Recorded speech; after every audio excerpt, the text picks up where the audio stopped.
Buenas noches para todos, que el Señor les continúe bendiciendo.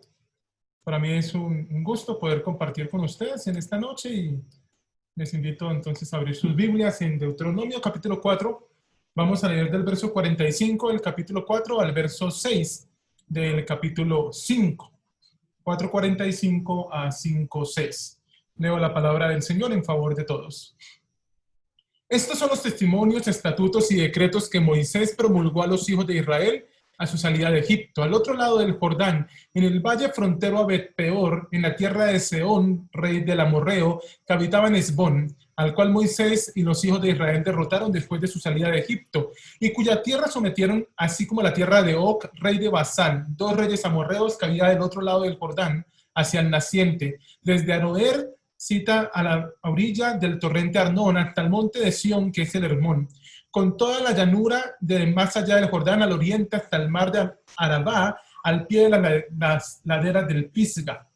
Convocó entonces Moisés a todo Israel y les dijo: oye Israel, los estatutos y decretos que yo hablo hoy a vuestros oídos para que los aprendáis y los pongáis por obra. Yahvé nuestro Dios concertó un pacto con nosotros en Horeb. No fue con nuestros padres que pactó Yahvé esta alianza, sino con nosotros. Nosotros los que hoy estamos aquí, todos vivos. Cara a cara habló Yahvé con vosotros en el monte, de en medio del fuego. Yo mediaba en aquel tiempo entre vosotros y Yahvé, para poneros delante la palabra de Yahvé, porque temisteis a causa del fuego y no subisteis al monte. Y dijo: yo soy Yahvé tu Dios, que te saqué de tierra de Egipto, de la casa de esclavitud. Dios es nuestro libertador. Dios es nuestro salvador. Y estos versículos nos van a presentar en qué manera esto era importante para el pueblo de Israel. Entonces, lo primero que vamos a tener acá, en el verso 45, es que nuevamente se recuerda, estos son los testimonios, estatutos y decretos que Moisés promulgó a los hijos de Israel a su salida de Egipto. Y si bien se ha venido utilizando la expresión estatutos y decretos, la expresión testimonio no se había utilizado así en el libro de Deuteronomio. Moisés está incluyéndola en esta parte. La expresión testimonio aquí hace referencia a aquello que es parte de un pacto. ¿Sí? Usualmente la expresión se utilizaba para referencia a las tablas de la ley, que es lo que va a aparecer a partir del verso 7 del capítulo 5. ¿Sí? Y está diciendo, esto es lo que el Señor le dio a Israel cuando lo sacó de Egipto. Y recuerda uno Éxodo 19, yo soy vuestro Dios que os saqué en alas de Egipto. Cuando estaban al otro lado del Jordán. Y vuelve y se recuerda aquello que sucedió con Sehón, el rey amorreo, y después con Og, rey de Basán. Para Israel, tanto la tierra como la historia eran elementos fundamentales en la comprensión de la fe. La tierra porque les recordaba el pacto que Dios había hecho, el lugar que Dios les había dado, el lugar de reposo. Y la historia porque les recordaba las maravillas de Dios obrando en su vida. Y por eso cuando se dice estos son los decretos, estos son los estatutos, estos son los testimonios, se les recuerda a ellos al otro lado del Jordán, en esa tierra que Dios les dio, que ustedes pudieron someter. Se les recuerdan a los dos reyes, a Sehón, rey amorreo que habitaba en Hesbón, a Og, rey de Basán, los dos reyes más grandes que vivían del otro lado del Jordán. Estos reyes representaban para Israel la comprensión. Dios es un Dios poderoso. Dios es un Dios que nos ha dado la tierra.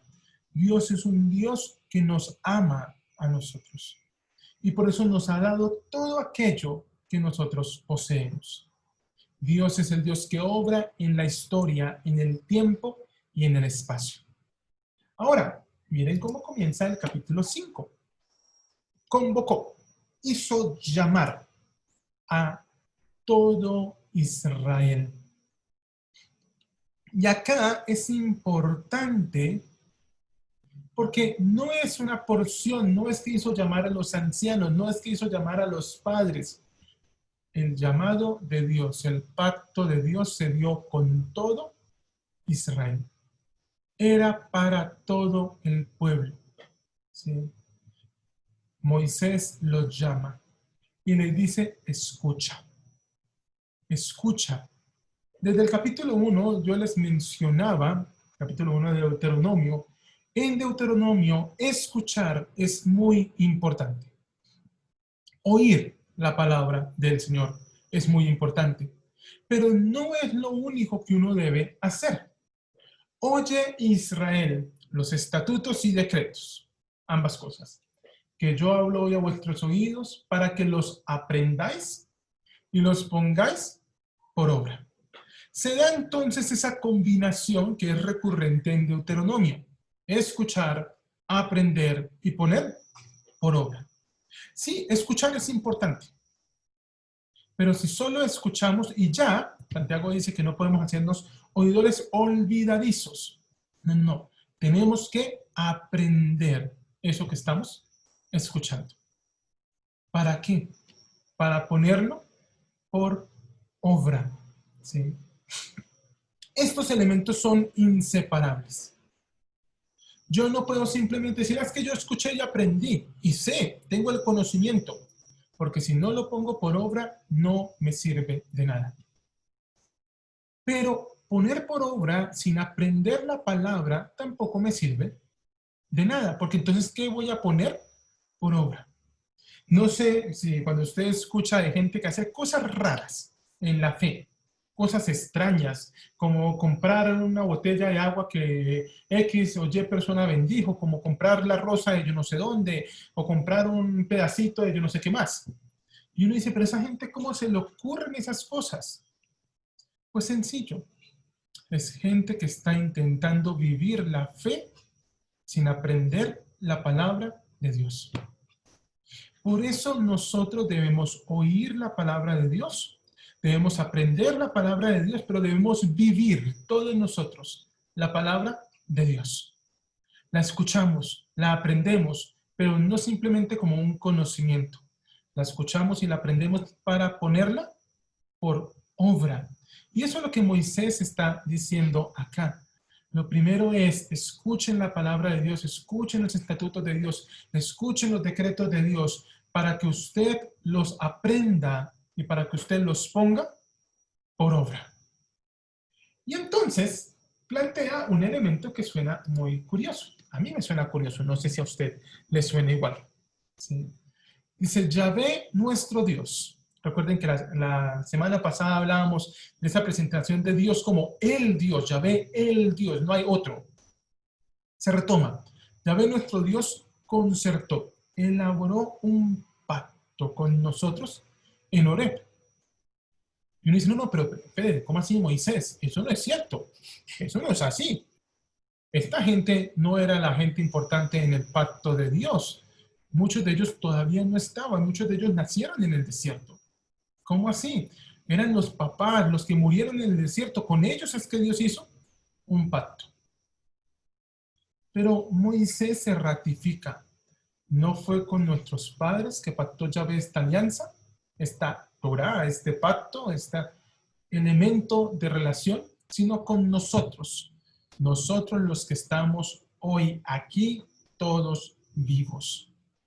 Entonces eso que dice Éxodo 19, 5 al 8, de cómo Dios hizo pacto con Israel al sacarlo, Moisés lo trae y dice, es con nosotros, los que vamos a entrar a la tierra prometida. Es con nosotros que el Señor ha hecho un pacto. Y eso es importante. Porque a veces pensamos en las promesas de la Biblia, en aquellas promesas que son para el pueblo de Dios. Y decimos, es que eso no es para mí. Eso que Dios dice en la Escritura, sí, era muy interesante, era muy bonito, pero era para ellos. Resulta que las promesas para el pueblo de Dios en la Biblia son para aquellos que somos pueblo de Dios. Aquellos que nos relacionamos con Dios como su pueblo. Siguen siendo para nosotros. Cuando la Escritura nos recuerda que la salvación viene de Dios, que la sanidad viene de Dios, que el Señor va a volver por nosotros, cuando la Escritura nos recuerda que Dios reina, esas cosas siguen siendo con nosotros. Porque el pacto de Dios es con aquellos que creen en Él, que siguen a su nombre, que le obedecen, aquellos que han decidido vivir para Dios. No esa gente que fue incrédula y murió en el desierto. No, el pacto de Dios es para aquellos que iban a tomar posesión de la tierra prometida, porque habían decidido confiar en el Señor, porque habían decidido caminar en obediencia. Y por eso la porción anterior, esos versos 45 al 49, nos recuerdan, está en la gente que derrotó a Seón, que derrotó a Og, y ahora entran a la tierra prometida, porque han decidido creerle a Dios. Entonces el pacto no es con aquellos que simplemente lo escucharon. El pacto es para aquellos que decidieron ponerlo por obra. Escuchar, poner por obra, escuchar, aprender y poner por obra. Estos elementos deben trabajar juntos en nuestra vida. Entonces Moisés les dice a ellos, bueno, cara a cara habló Yahvé con vosotros en el monte. Y otra vez, no es con sus padres, no es con ellos, es con ustedes que están acá. Dios habló cara a cara. Y acá, si bien se utiliza la expresión literal, cara a cara, no está hablando de que ellos se pusieron cara a cara con Dios. ¿Sí? No, eso no se da, no se puede hacer. Dios habló con ellos directamente a través de Moisés.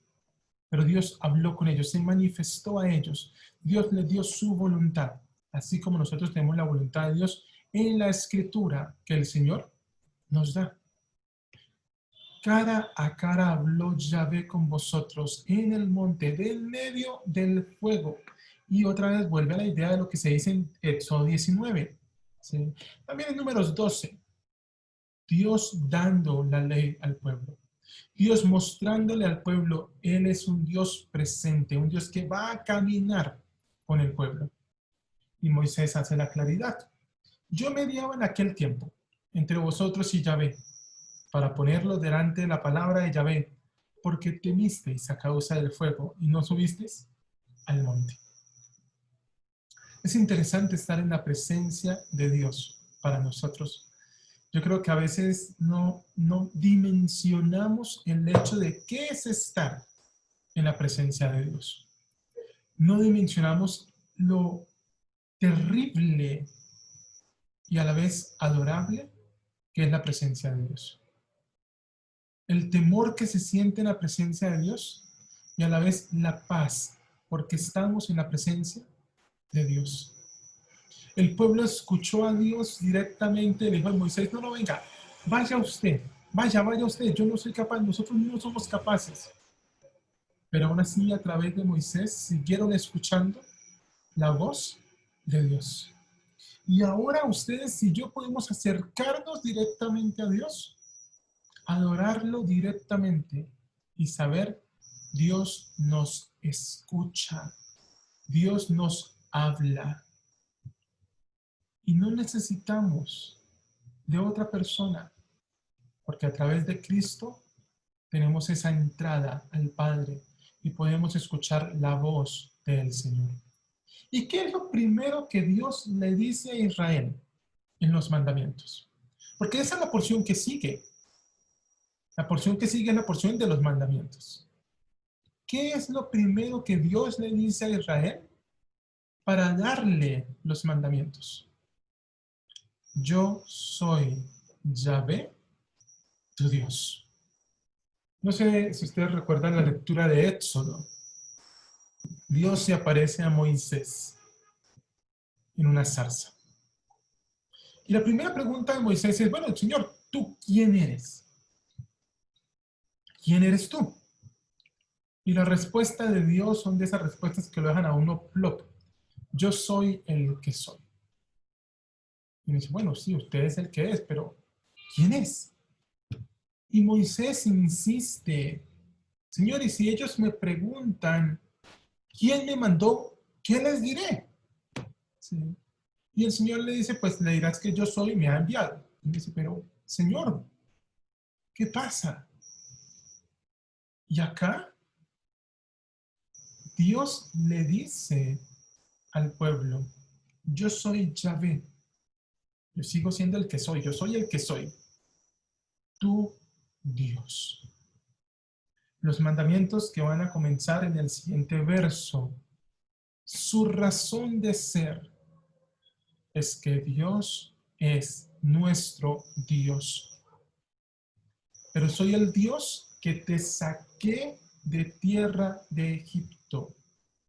Soy el Dios que te saqué de la casa de esclavitud. Y esto es importantísimo. Los mandamientos no son las palabras de un Dios que quiere apresar a la gente. Los mandamientos no son las palabras de un Dios que quiere hacer difícil la vida de las personas. Los mandamientos son la palabra de un Dios que se presenta como un libertador. Dios es un libertador, nos ha liberado del pecado y de la muerte. Y por eso nos da sus estatutos y decretos. No porque quiera someternos, nos da sus estatutos y decretos porque quiere que vivamos libres, porque quiere hacernos libres.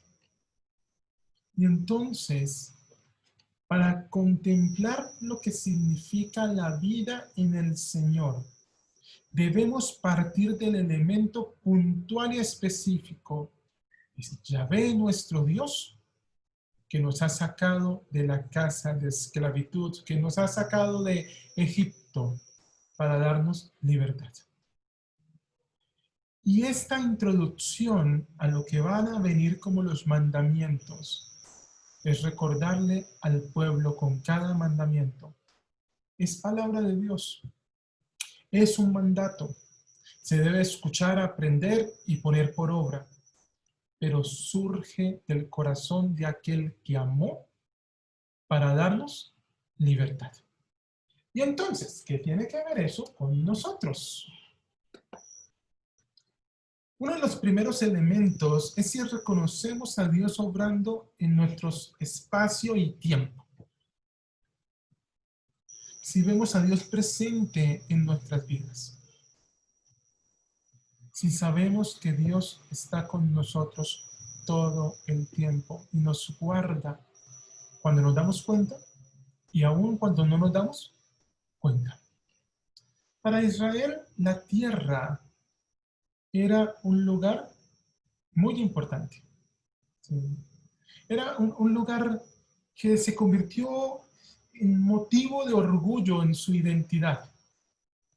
La historia era un motivo de orgullo en su identidad. Pero se olvidaron que estos elementos eran reflejo de Dios. Y nosotros debemos enfocarnos en recordar, Dios está aquí, está conmigo, y está conmigo todo el tiempo. Lo segundo es que estamos practicando el escuchar, aprender y poner por obra. A veces es difícil, porque escuchamos la palabra de Dios, pero hay cosas que escuchamos en la palabra de Dios que no queremos poner por obra. Porque nos gusta pensar en las bendiciones que Dios nos da. A todos nos gustan las bendiciones. Pero cuando Dios nos pide que obedezcamos, que perdonemos, que nos arrepintamos, ya no nos gusta tanto. Pero resulta que la Escritura es una continua invitación a escuchar la voz de Dios, a aprenderla y a ponerla en obra en todo lo que es nuestra vida. El tercer elemento, y quiero retomarlo también cuando hablemos de Cristo, es que debemos entender que el pacto de Dios es con quien le obedece, con quien vive la palabra de Dios. Eso es lo que Jesús va a decirle después a sus discípulos, y Juan en la primera carta de Juan en el capítulo 2 le dice a la iglesia que amar a Dios es obedecer los mandamientos de Dios. Seguir a Cristo es obedecer sus palabras. ¿Sí? Y a veces decimos, no, es que yo pacté con Dios porque hice esto otro. El pacto surge de Dios. Nosotros somos llamados a obedecer esas palabras. Si usted y yo no obedecemos la palabra de Dios, no importa todos los otros esfuerzos que nosotros hagamos en nuestra vida, no estamos cumpliendo el pacto con Dios. Porque el pacto con Dios es obedecer. Y obedecer es lo que Él manda, no lo que a mí me gusta. Lo que Él nos manda a obedecer. Lo cuarto está relacionado en cómo vemos a Dios. Cuando uno piensa en los mandamientos, uno dice, pero es que a Dios sí le gusta poner reglas, pero ¿por qué tiene que regularlo todo? ¿Por qué yo no puedo ser libre? Pero cuando uno mira la historia, lo que Dios ha hecho, uno se da cuenta precisamente que estos mandamientos son la libertad en el Señor. Que estos mandamientos son la bendición de Dios para que nosotros seamos libres. Y cuando a Jesús se le pregunta por estos elementos, Él nos recuerda amar a Dios, amar al prójimo. En eso se cumple la ley, se cumplen los profetas. Es decir, que nuestra vida se hace libre cuando nos damos al amar a Dios y cuando nos damos al amar al prójimo. No como elementos sueltos. Sí, recuerden también la primera carta de Juan, yo no puedo amar a Dios sin amar a mi hermano. Pero tampoco con la mentira de yo amo a mi hermano, no importa que no ame a Dios. No, van ligados porque son vivir el pacto con Dios. ¿Qué tiene que ver eso con Cristo? Que es la pregunta que nos hemos hecho en cada uno de los días de este espacio. Cristo es nuestra tierra prometida. Yo sé que a muchos nos gustaría conocer Israel, la nación, y pensar, ay, qué bonito venir aquí a la tierra prometida. Pero esta no es nuestra tierra prometida. Ese no es nuestro reposo. El reposo del cristiano está en Cristo.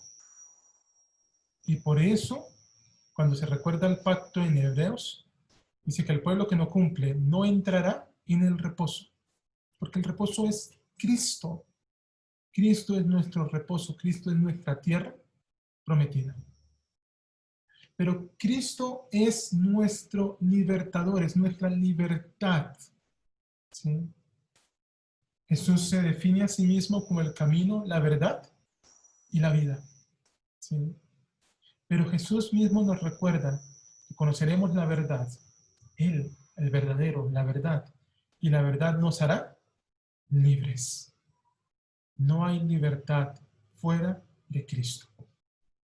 No hay nada de reposo para nosotros fuera de Cristo, porque es en Cristo que está nuestro nuevo pacto con Dios. Esto que se está haciendo aquí en la entrada a la tierra prometida, de estos testimonios, estatutos y decretos que la gente debe escuchar, aprender y poner por obra, para nosotros se da en la persona de Cristo. Es en Cristo que nosotros podemos poner en obra eso. Es en Cristo que podemos aprenderlos, escucharlos y vivirlos, porque es en Cristo que está nuestra libertad. No hay forma de ver los mandamientos con el corazón de amor de Dios si no entendemos que parten de la presentación de Dios como nuestro libertador. No hay forma de vivir el pacto en Dios si no entendemos que debemos escuchar su palabra, aprenderla y vivirla en todo lo que nosotros somos. Que el Señor nos ayude a poner por obra su palabra, porque la escuchamos con atención, porque la aprendemos con devoción, para vivirla con amor y alegría cada uno de nuestros días. Oremos. Señor, yo te doy gracias, Padre, por tu palabra. Gracias por tu provisión, Señor, en ella para nuestras vidas. Gracias porque nos muestras tu amor, nos recuerdas tu obrar, porque nos das tu reposo a través de tu palabra. Y gracias porque nos recuerdas que eres nuestro libertador, Señor. Ayúdanos a escucharla con atención. Ayúdanos a aprenderla con la devoción necesaria, con el esfuerzo necesario, para vivirla con gozo cada día de nuestras vidas. Porque tú eres nuestro libertador, que nos amas y siempre estás con nosotros. Bendito sea tu nombre, Señor, en Cristo Jesús. Amén.